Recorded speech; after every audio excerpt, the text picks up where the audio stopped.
Hey everybody, Jason Bermas here. I am with my man John Fitch after a long 2-week layoff. It seems like forever, as I was on the road in Virginia and then in New York, and I'll be going back to Scranton, Pennsylvania to speak at the Reawaken America tour.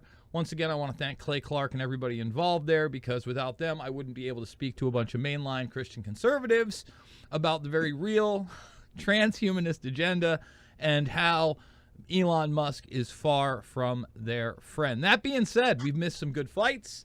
A lot's been going on in the world. We're going to really good fights. We're going to focus in on Brian Stelter in the beginning of this broadcast and how he is no longer on CNN. We're going to actually watch his farewell speech, which is cartoonish, man. It's like his whole career was cartoonish. Yes. He's a caricature of a human being. He's just the worst.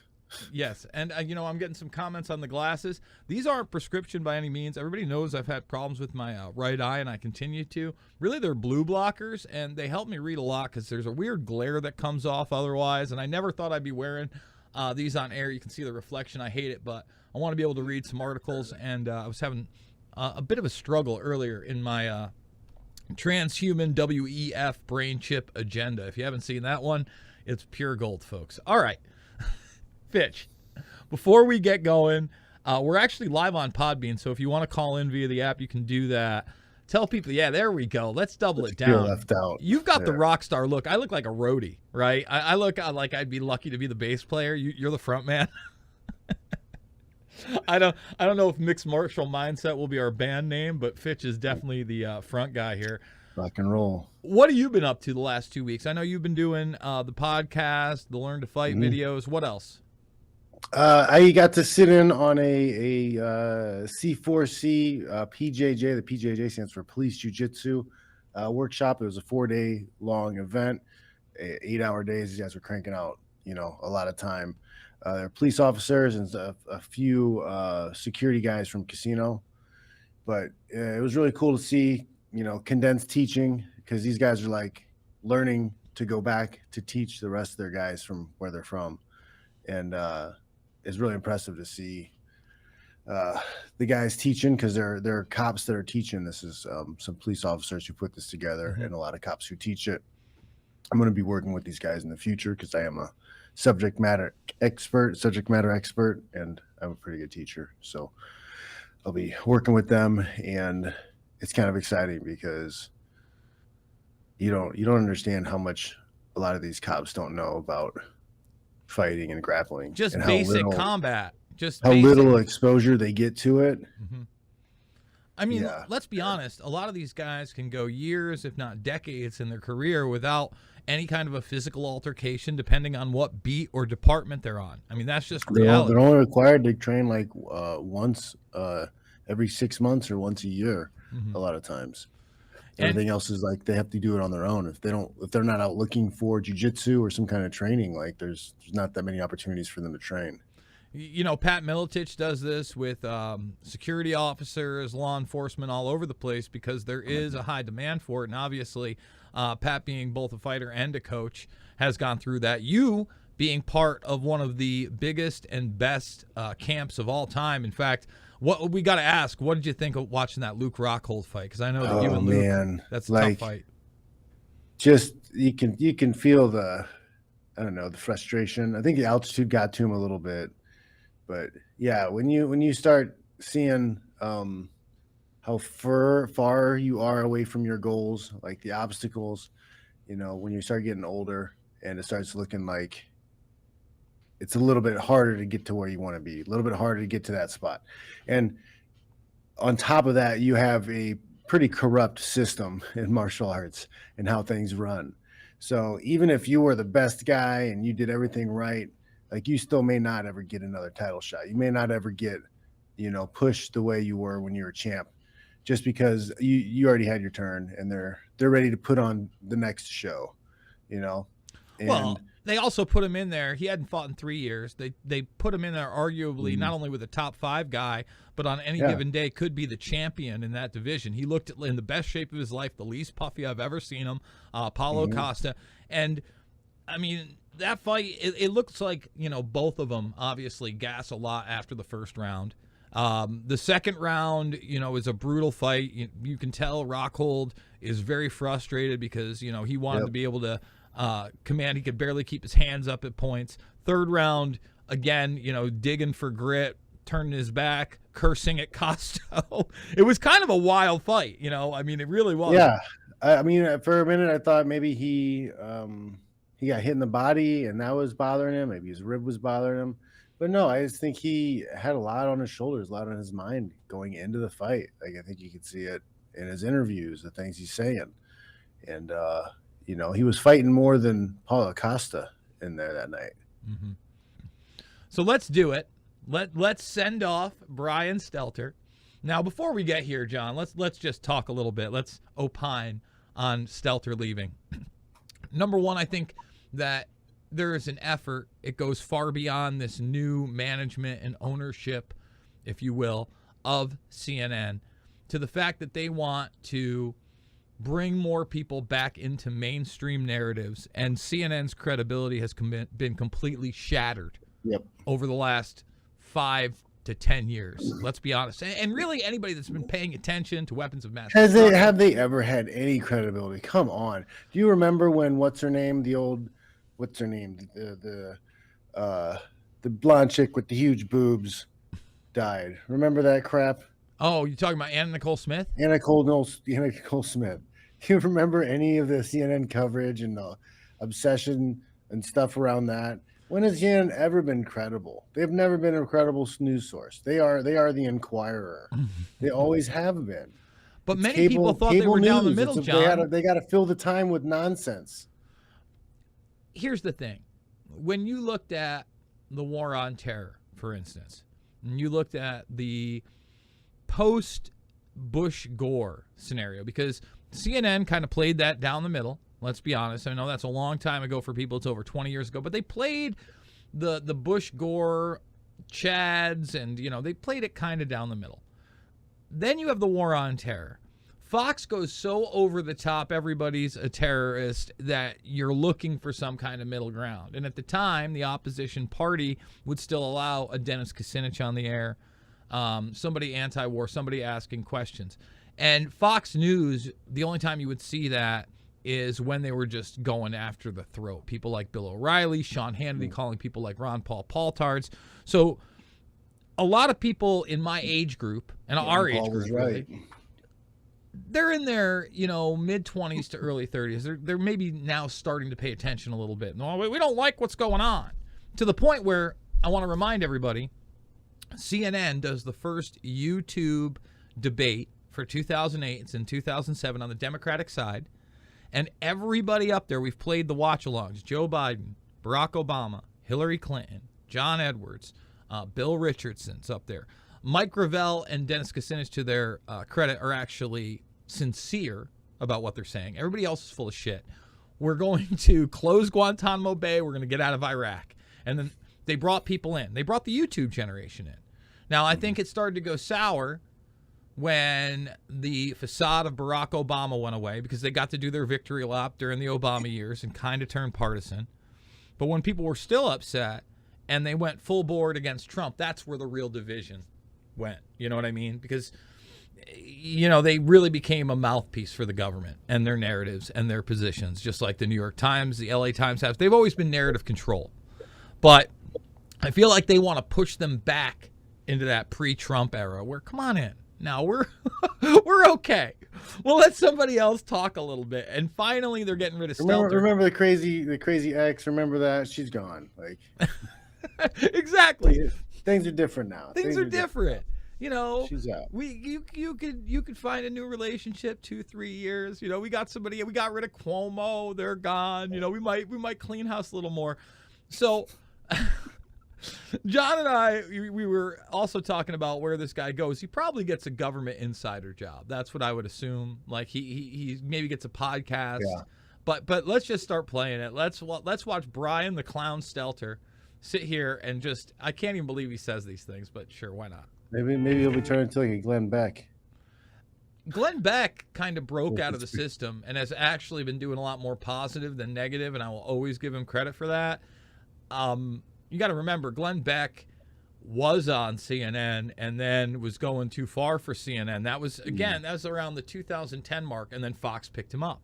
See, even Glenn Beck was kind of their conservative, and they realized, well, he was getting too big, and he was kind of on a leash. But he was their attack dog for 9/11 Truth. And by the way, everybody, if you hear all these Sandy Hook pundits, what are they bringing up now? 9/11 Truth. You're not allowed to have an opinion on that. They're coming for you. They're coming for the real deal truth. For people to equate Sandy Hook skepticism or people that are talking about no children dying with 9/11 is repugnant and repulsive, and they know exactly what they're doing.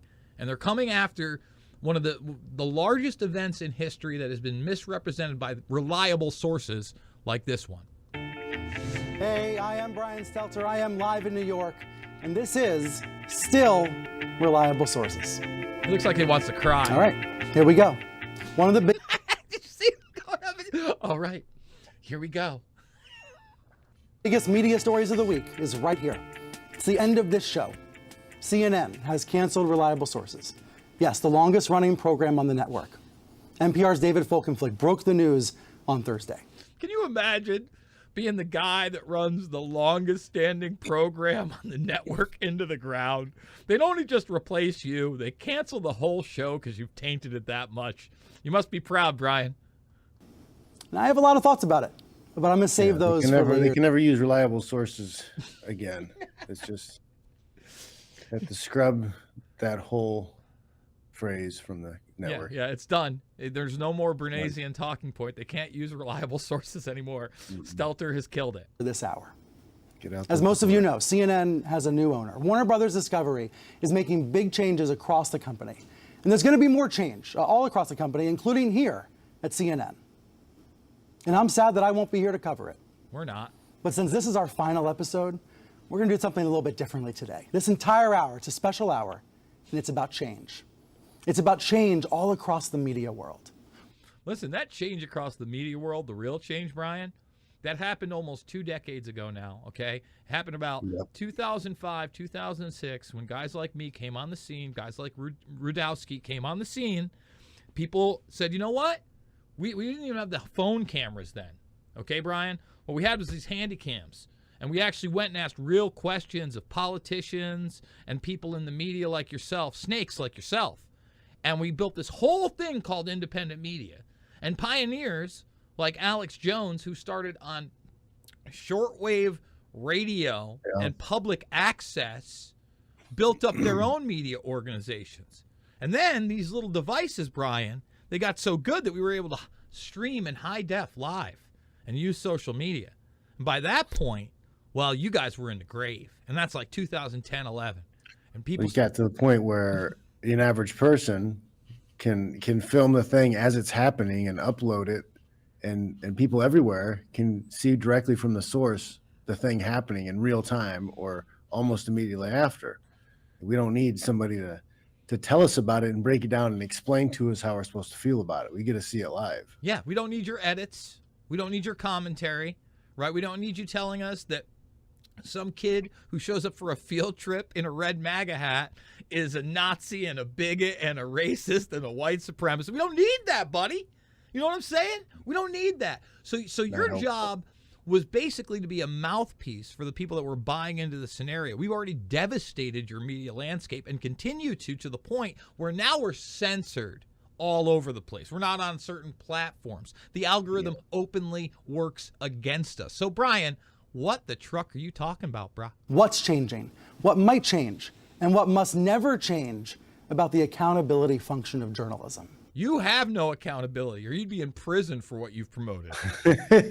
Yeah, if it was illegal to lie on news, it's over. Yeah, he's done. Yeah. You know, I love this show. This small but mighty show punched above its weight for so many years. Never did. Even a former president commented on the cancellation. Reliable Sources has been a one-of-a-kind show and a popular show. This is one of CNN's highest-rated weekend shows. Overall, for 30 years, yeah, because it's one of the first around. But when you took over, let me show you what the ratings went down to. Whoa! Oh, Brian! They were piss whore, brother. Stop your lies. Reliable sources. He killed the most popular show. He did. He literally killed it. So I want to say thank you to all of you murderer. watching around the world. I was lucky to be a part of it for 9 years, but it began 30 years ago, right after the Gulf War. So here's what the iconic former CNN CEO Tom Johnson said on Facebook. Let me just stop that there. You notice what he just said, everybody. Oh, after the Gulf War. Well, I want to put that in front of John. We're going to bring it on over here so John can see it too. But let's just type in CNN in our little future strategic warfare document. Redefine risk, minimal casualties, salutes CNN syndrome. What's CNN syndrome? Okay, sensitivity to casualties greatly enhanced by the CNN syndrome. CNN syndrome coming up in this warfare document, Brian. Post-Gulf War, Brian. Let's exploit it. So this is a whole thing. Certainly isn't anything related. No, of course not. So of course not. Anybody can look this up. Basically, we had the Gulf War, and it was the first televised war. And the network that was covering it 24/7, 365 was the 24/7, 365 network, CNN. We weren't accustomed to that, me and John's generation. Embedded reporters. It was like channel 15 for me, John. And it was above that 10 mark, right? So it was above local cable and your major networks. This was rare. This is when you still had buttons on the television, guys, that you would go down to, all right? So they realized, wow, this box is like magic for psychological warfare.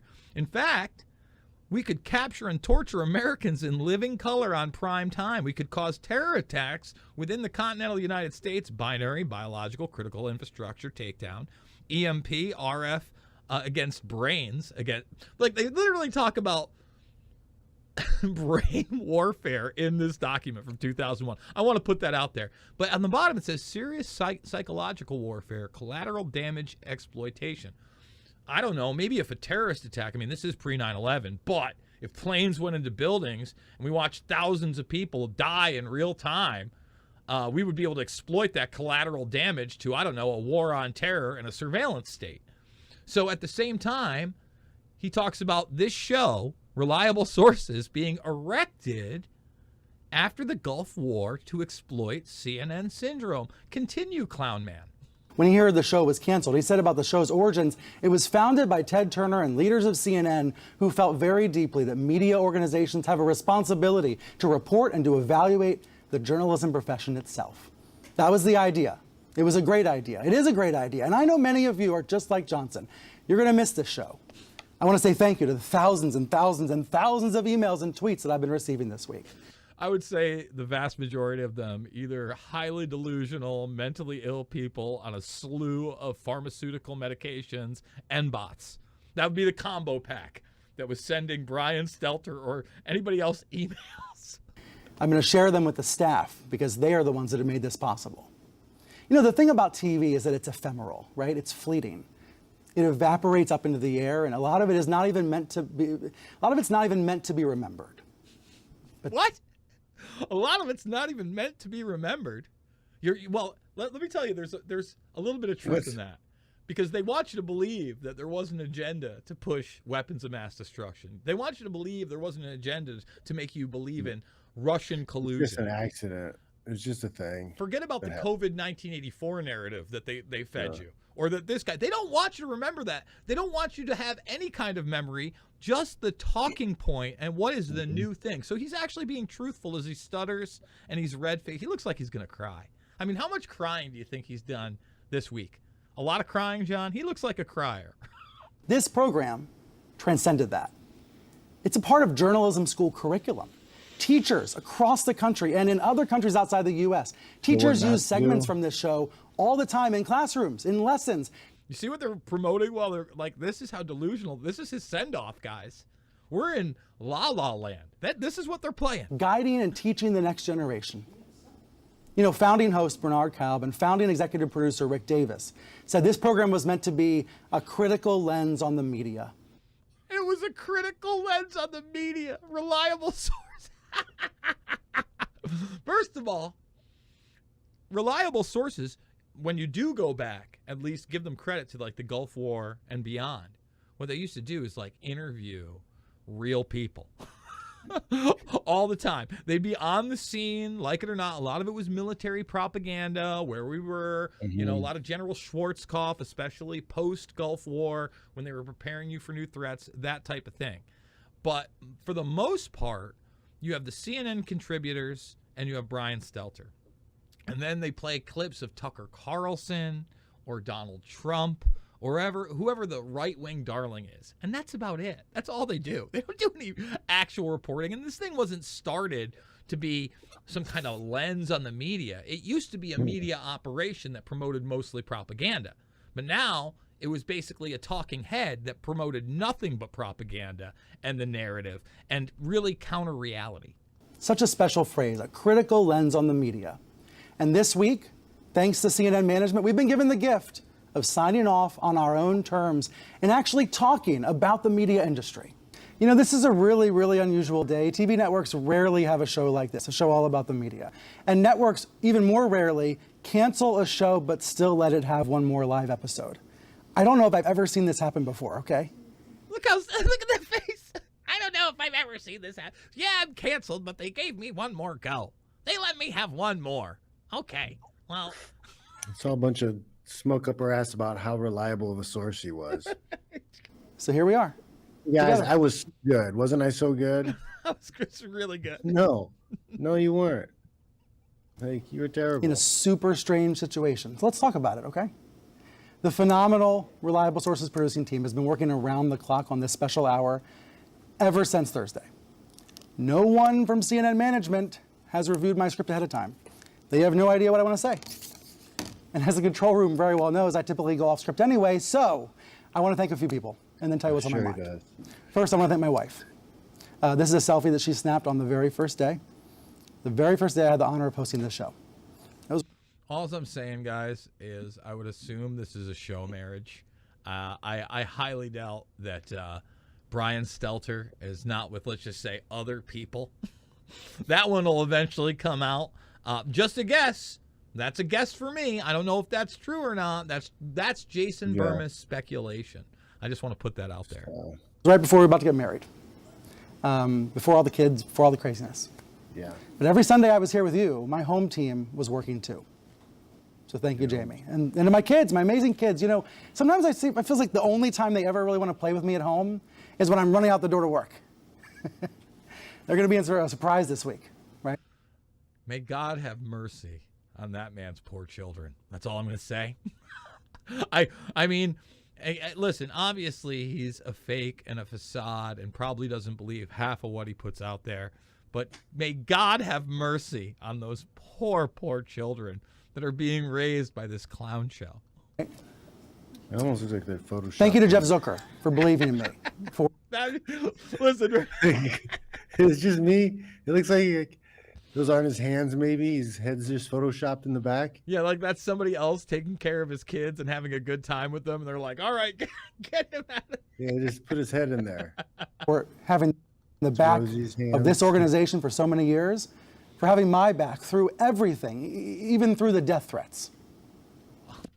He brought up the death.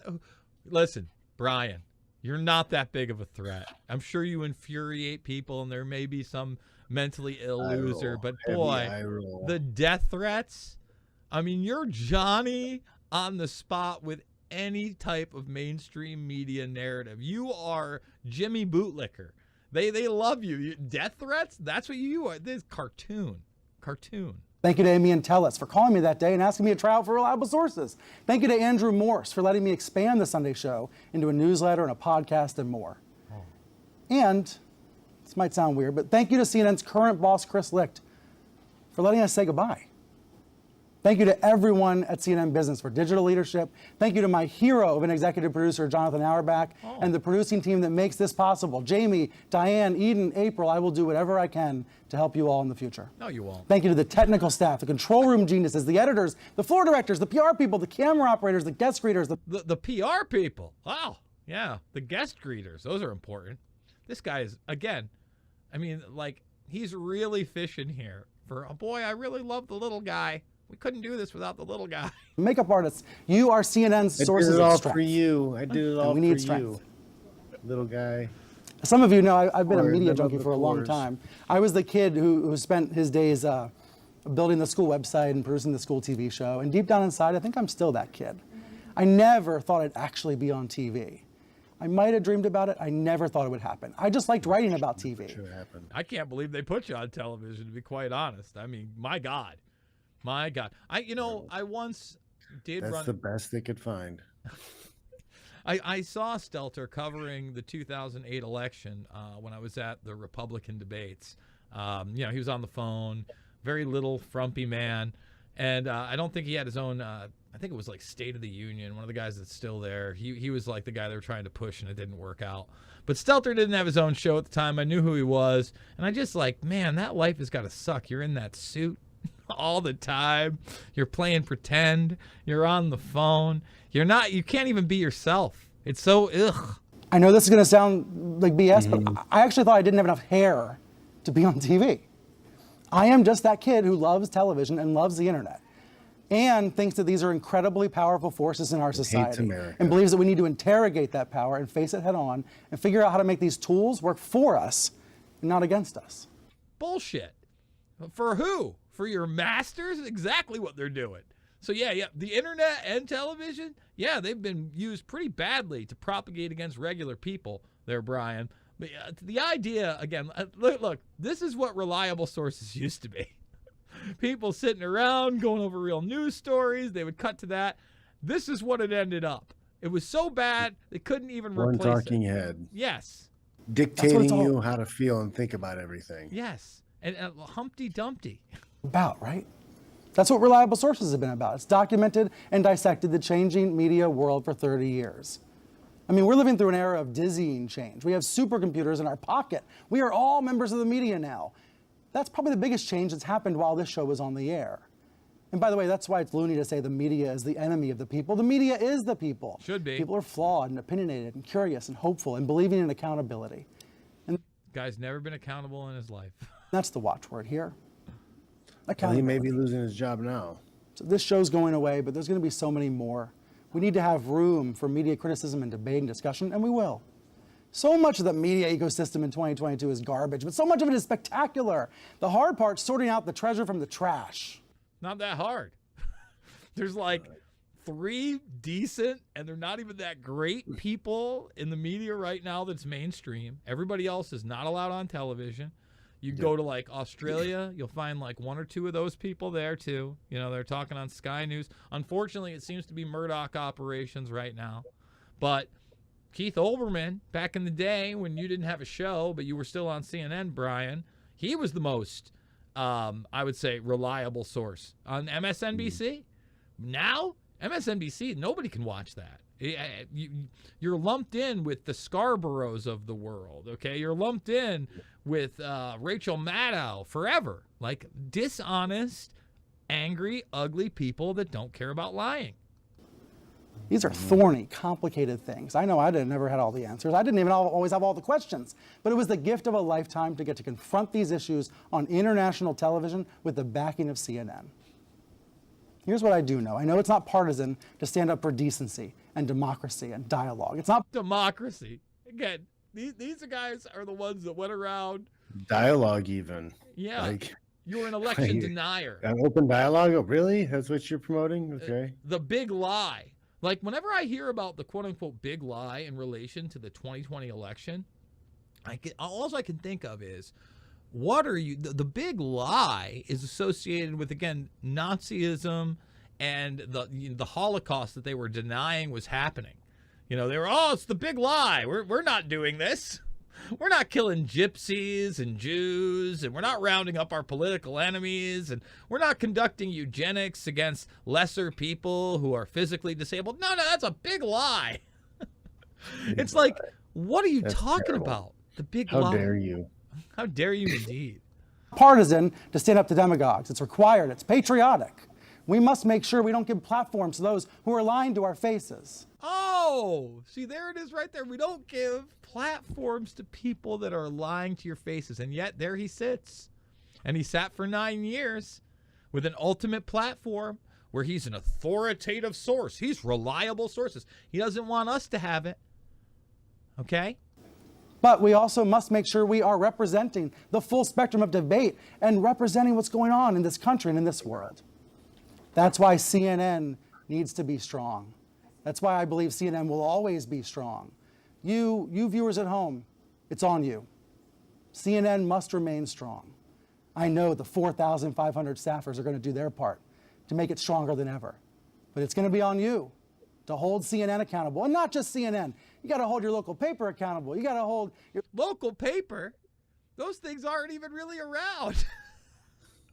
Local paper. Killed off. Yeah, I mean, you're lucky if you have a 7-day a week or really 6, because most of them have the weekend edition paper. That's it. Most of them are down to the weekend edition, or they're subsidized by some other group like the Sinclair Group. This guy's a joke. local digital outlet accountable. It's on all of us. We are all members of the media, all helping to make it better.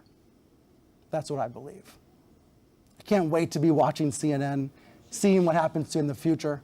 I'm going to be rooting for it. I want CNN to be strong. I believe America needs CNN to be strong. I believe the free world needs CNN to be strong, and it will continue to be, because all of us are going to help make that happen. I mean, come on. I can't help myself. It's out of control, Stelter.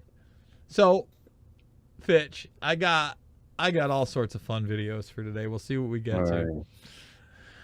This They better be good, because that one made me feel icky. this one's kind of fun. Watching like a tub of goo Yeah. jabber on like that. Yeah, I mean, it's a kind of a guilty pleasure. Like, I can see him like already watching CNN with a big tub of popcorn, but not like popcorn that he's going to share with people, and not like buttered like you'd expect. It's got just caramel all over it, and he's got a big jar of peanut butter that he's just gripping out with his hand and pawing it as he cries into his popcorn and just eats as much of it as he can, maybe in a diaper of some sort. Like, he's just naked in the bed. Diaper, peanut butter, caramel popcorn, 80-inch screen, just crying his eyes out watching his replacement. I know that's vivid and probably not real, folks, but that's how I'm picturing it. So this is from June 15th, 1995. And I saw that Jones played a clip of this, and there's something about the New World Order, weather warfare, starving out the populace that I thought was interesting, and I wanted to get the entire clip. This is like almost a 3-hour hearing. We're probably going to play, I don't know, 5 to 10 minutes of it. I think it is extremely relevant, number one, because you're never going to see this again. Okay, you're never going to see the Senate talking to people that they're accusing of being a threat. Like, they're saying the militia movement is threat. These are the building blocks to what we are now at of white supremacy, domestic terrorists, bigots. We need to stop them. The talks of a civil war that they're trying to red flag stuff. All of it. So any excuse to go into somebody's house and search for whatever they want. Exactly. And Fred Thompson Completely talks. destroy, what is that, Fourth Amendment? Well, yeah, to be Fourth Amendment is to be secure in your persons and properties. Essentially, no search without a warrant, probable cause, all those things. Yeah, they want to destroy that. Yes, and look, not everybody's in a military uniform. There's a lot of guys in this, and the two guys that we're going to feature here are not in military uniforms, and they're actually really intelligent as they're responding to these questions. And the IRS agents are going to come for you. Well, there's a talk of the IRS agents in this. It's kind of funny. Later on, I'm not sure if we're going to get that far in the clip. I'm probably going to review the whole thing and maybe play some other clips. But let's start with this right here, where essentially this gentleman, it's kind of wild, guys. Let's just get into it, because there's a joke actually made about the IRS right in the very beginning. All right. Mr. Fletcher, as I mentioned in my statement, the militia of Montana claims that there are, quote, lesbians, sex perverts, child molester advocates, Christian haters, and the most doctrinaire of communists heading the FBI and the IRS. Now, Mr. Fletcher, with respect to the IRS, I have no quarrel with you. Ha, he's got jokes. Think about what was just said there. I mean, that became kind of popular in pop culture, that the pedophiles and the child molesters and those guys are in charge of the FBI much later, didn't it? But again, 1995, a little ahead of the curve.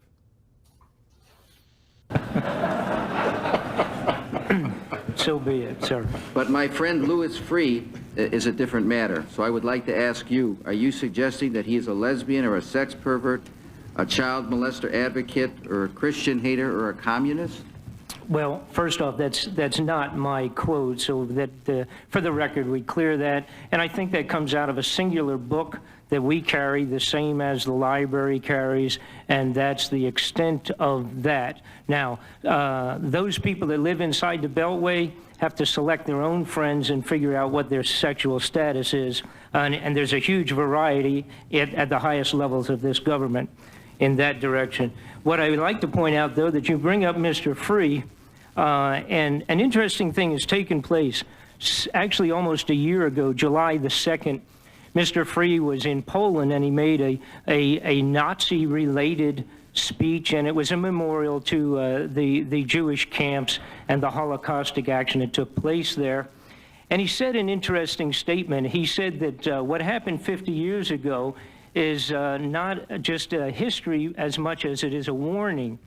And Mr. Freeh said that, in fact, at any time that any nation of the world starts to utilize local police with their federal enforcement and starts to federally arm the police at a local level, as Adolf Hitler did as he slowly came in and did his outrageous acts back in 1940 and 38, he said that anytime we see this, it's an immediate red flag that that nation is probably moving into a dictatorship.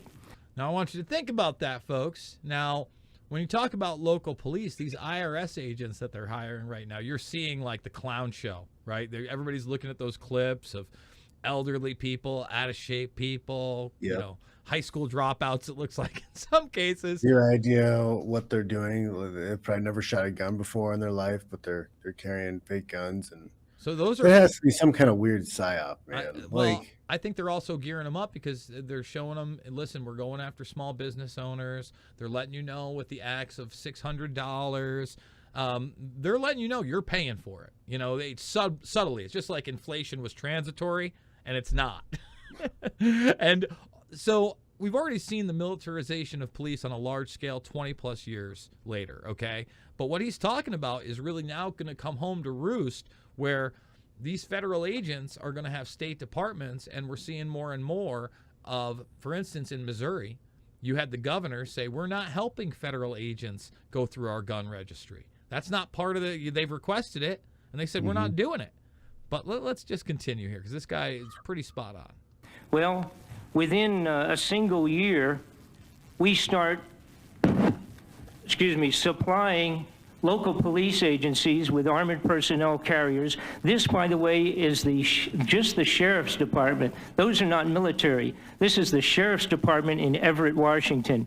These armored personnel vehicles are being supplied by federal enforcing agents to a whole variety of local police agencies. This is exactly part of what Mr. Freeh was telling the folks in Poland and the rest of the world to be aware of as a sign of moving into dictatorship. This is only one small part of that, sir. This is what I would refer to as a terrorist. These are FBI enforcing agents dressed in their black outfits. This, sir, is an ATF agent in its black outfits. This used to be a terrorist. If an American saw this character going down the street, any American, 10, 15 years ago, they would have shot this sucker, because this is a picture of a terrorist. This is now the ATF agents. We have questions relative to going beyond Mr. Freeh's point, of hundreds of flat cars of United Nations Russian equipment all over the United States. We have questions as to why the United States Army, with this document I have here, has put together the regulations to create civilian inmate labor prison camps inside military bases. Those are the questions. We have questions why, under executive orders, the President of the United States sends $200 million to build Russian homes for Russian soldiers overseas. Thank you. I'd like to just get on to Mr. Yes, Fletcher. sir. Another question on, Here we go. in an interview with the Los Angeles Times on April 21st, you said that the You told the Associated Press that the American government has created weather tampering techniques so that the New World Order will be able to starve millions of Americans and to control the rest. Would you explain what you were trying to say? So I want to just stop it here because this is 1995. This is well before we're talking about genetically modified organisms and Bill Gates being a big into the farmland, right? This is well before any of that stuff. And when we're talking about weather manipulation, whether it's geoengineering, solar radiation management, etc., we've done Shade the Motion Picture. A lot of these things that are being sprayed do have heavy metals in them. Barium, aluminum oxide, etc. They are going to have a large effect on what we eat. And what we eat now, we know that the Monsanto seeds have infected almost everything to the point where heirloom seeds are very hard to find and in some cases contaminated, right? Even the ones they talk about being heirloom, it's very hard to get real heirloom seeds. They're talking about food shortages now. I just want to put that out, whether it be globally or even here at home. The shelves are no longer as stocked as they used to be. Shit's out all the time, John. I know you're in California. You probably see it more than I do. But I saw it heavy in Virginia. I'm starting to see it now in Iowa where I never thought I would see it, right? But on varying things, there's not as much of a selection. There's not as much in stock. Well, we, the places I go usually have everything, but the shrinkflation is epic right now. So I used to get like a pretty big bag of scallops for like $47. It wasn't cheap, but now because of the inflation, because the pricing going up so much, now it's a bag that's about a third, maybe less than a third, maybe a quarter of the size of the original bag, but it's another $20. So it's like $67 for something that's a third, maybe a quarter of the size of the original bag.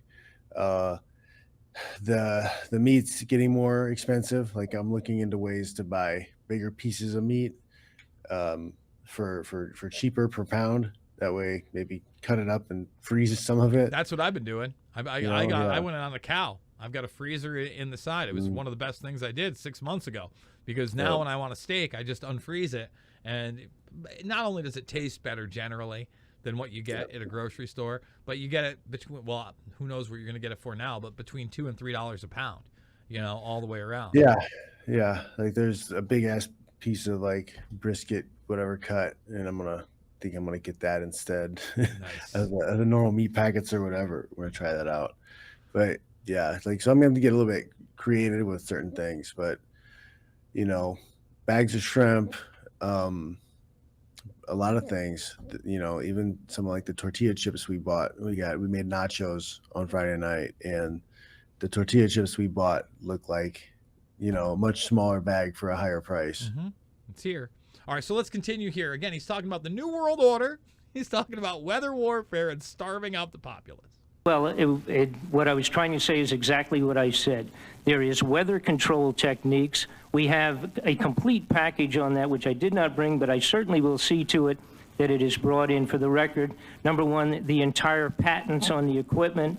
Number two, Senator Claiborne Pell's complete statement and story of his own that not only does it exist, but that we even utilize it as far back as the Vietnam War. You might want to touch base with Senator Pell. I just want to repeat before I turn to questions. Yes, but we do have all that information. You're saying the government has created weather tampering techniques so that the, quote, New World Order will be able to starve millions of Americans. Worldwide. Millions of Americans, and to control the rest. Yes, sir, and that's my belief. As bizarre as that sounds, if somebody had told me that that equipment even existed 10 years ago, I would have thought they were nuts, sir. And at this point in time, we have all the documents to prove it. And if you think that 85 tornadoes takes place in the middle of our growing area by simultaneous accident, I'm sorry. With the equipment that's already set up internationally, and as bizarre as that is, it is proven and documented. We will supply you with those documents. As bizarre as that is, I would say that weather wars, and this is quoting actually Senator Claiborne Pell himself, that they are the greatest weapon ever created in the world, and that's the senator's own statement. So yes, I do stand on that. And let's not forget that Gates himself also, over a decade ago, started talking about his hurricane machines. We're going to knock out hurricanes. Forget about blocking the sun. I know that made a big comeback this year because they started talking about it again. But he was talking about those type of devices. These are real technologies. This is 95. So I think Fred Thompson is next. And Fred Thompson acts very sympathetic. He was around during the War on Terror. He was trying to be a voice of reason bullshit. You've seen him. Fred Thompson also, he was on a lot of shows. He was like a TV guy, like almost like Jimmy Carville. You might recognize him. Now, he says some reasonable things, and now he's really concerned, but we still got signature reduction. We still got Homeland Security. We still got a security state aimed at, the American people right now, and massive censorship. So when he goes to this other guy is just spot on about everything. Thank you, Mr. Fletcher. Thank you, Mr. Chairman. Thank you very much, Senator Cole. Senator Feinstein? He's not here. Pardon me, Senator Thompson?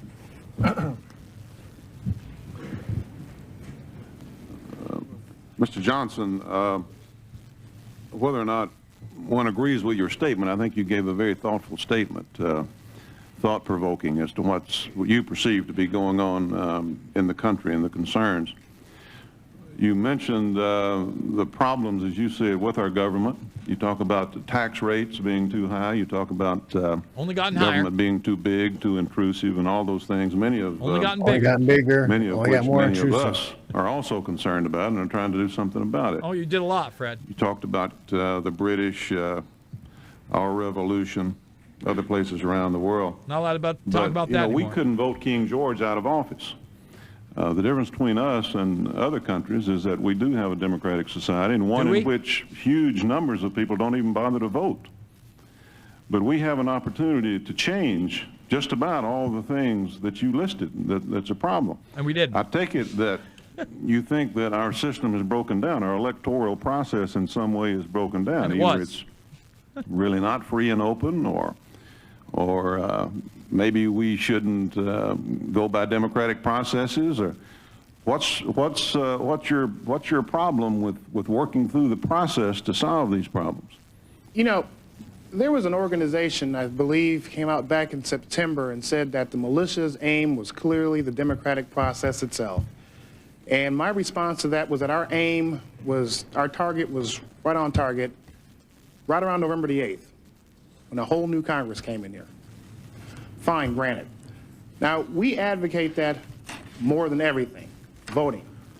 But we seem to have a problem here during these campaigns when all of these wonderful politicians, God love them, say whatever they're going to say, and they get inside the Beltway and everything is, how do we say, politics as usual? Now, what's going on as this trend continues, and you guys got to listen to this, you're pushing people's backs against the wall out there. We got people out there hungry, like you're talking about, people out there starving, and people tired of getting terrorized by law enforcement. Well, I shouldn't say law enforcement. I will support law enforcement whenever they support the law. I'll just call them enforcement. They're getting outright economically terrorized, socially terrorized. I mean, the political correctness is getting out of hand. Yeah, the political correctness went over the moon, by the way.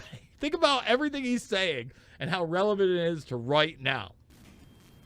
That is why these people are, what they're doing, what this militia is now, it's a mindset. It's the civil rights movement of the 90s. It's people sitting there with "Don't tread on me" stamped across their forehead. There's people drawing a line in their sand. That's what it is. Nobody's going to go out there and shoot things. Nobody's going to go out there and blow up things. We're not baby killers. We're baby boomers. We're not terrorists. We're taxpayers. We're not extremists. We're just extremely ticked off at the way the government is deviating away from what's going on around here. And when I say we, as this militia, as this little covert group out there, no, it's everybody. Now, just because you say we're going to form ourselves a militia, it doesn't make you the militia. What we stand for here is a constitution. That's it. I'm going to stop it there. I might do even a bigger video on this. But he keeps nailing it. And that's just about as relevant today as it could possibly be. Only now, instead of just a Senate hearing in the 90s, you have a bunch of actual government and pseudo-government institutions aimed at we the people. So I had some other clips, but we only got like 10 minutes to go. I had some other stories I wanted to put out there. Maybe I'll just do a news blitz later on. Fitch, let's talk the fights. Let's talk the kick heard around the world. I think that a lot of people were counting Leon Edwards out, even though he had a really good first round, because it looked like business as usual 3 through 4. Yep. And then I'm sorry, man. Like, he had how many years to prepare for this, working on his wrestling? My ass. Like, he spent a lot of time with his back on the fence, spent a lot of time not moving, not hustling, not doing anything from his back on the ground. Like, how do you not put in the time? How do you not just get put in mount? How do you not get just smashed in the fence? And that's all you do. What are we doing today? Same thing we did yesterday. Until you can do it every single time and get up every single time. I don't get it. I don't know why these guys. There's like, I did enough. I think I did enough. No, you didn't. Hey, if that's going through your head, I think I did enough. That's enough. Nope, you didn't do enough. So, but I mean, he gets the belt. I mean, he did. I guess. Yeah, you know, he kept in the fight. He didn't give up. But I mean, I feel like he needs to do a lot of work. Like, he doesn't need to do anything else but that. Get up over and over and over again. Flurry on the pads. Get back down. Have to get up again. That's it. Just work on that for the rematch, right? Because he made that fight way harder than it needed to be. You know, I think Usman has tons of holes in his game, and a good striker, I think, can easily take advantage of him. I think if Colby would have actually wrestled him, it might have been a much different fight, a much different outcome, but it was a sloppy boxing match. And I don't think, you know, he's fought great strikers necessarily. I don't think a lot of the 170 guys are that great. Well, I'll tell you what, man. Right now, anyways. I felt like the first round, you know, Edwards looked pretty good.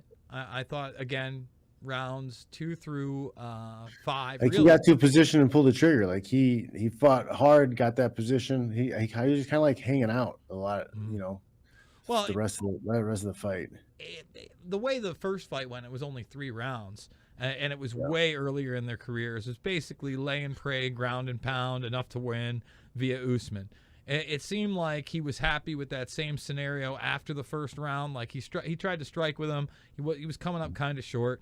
You wonder if Leon Edwards even gets that opportunity if Herb Dean doesn't take them off the fence. A lot of people aren't talking about that, but, you know, with 90 seconds or so to go in the fight, maybe it was 2 minutes, that's when he pulled him off the fence, and Leon Edwards got to square up with him again, throw that kind of lazy left hand. It wasn't that lazy. It just wasn't a jab. You throw him to get the guy to slip his head outside. I mean, the technique was there. You know what I mean? Yep. You know, it just wasn't an all-out. You're supposed to slip your hands up. Yeah, didn't do but it. But like guys always do this. They look cool. All I'm saying is, you know what? The guy walks away with his paycheck. And then kick in the face. I don't know if he fights Usman right away, but I would assume they give him a rematch.